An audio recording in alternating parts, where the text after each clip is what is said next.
So national coverage for us is really, really important. One aspect of Middleton Murray's sort of unique offering is that it's very face-to-face. And I'm a huge advocate for online delivery. We're paperless, as you know, but there are certain things that you have to do face-to-face, and that means that we have to be located all around the country. So we are national. We have 19 locations at the moment, and as I said before, the pop-up strategy is one that really works for us, and it really means that we can get involved with the local community. They start to know us, and we can really blitz an area and make a difference. And then what we find is we sort of saturate the area. I don't know why that is, but it's great because what we do then, the model it goes up in terms of demand, and then it comes down, and then we can pop up elsewhere.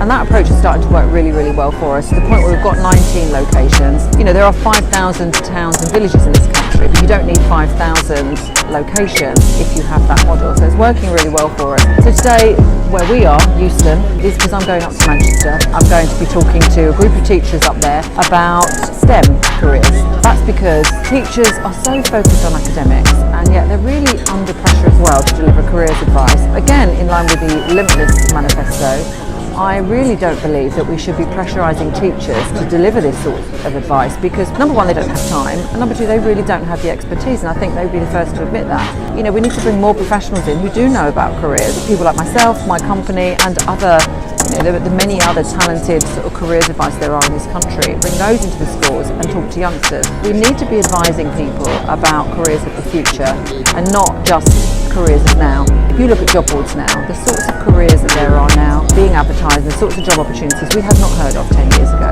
And that is exactly going to happen again, probably not in 10 years' time, but even sooner. I'm going to talk to the STEM teachers today about blockchain technology. I'm going to talk to them about artificial intelligence, and I'm going to tell them the sorts of apprenticeship opportunities that there are available for their students in these areas. I think very often, kids come out of school, and even older people, when they say, yeah, I'm terrible at maths, but are they really terrible at maths? Is it maybe that, they didn't have a great teacher, or they didn't like their teacher, or maybe they just weren't so good at the beginning, and so consequently wrote themselves off?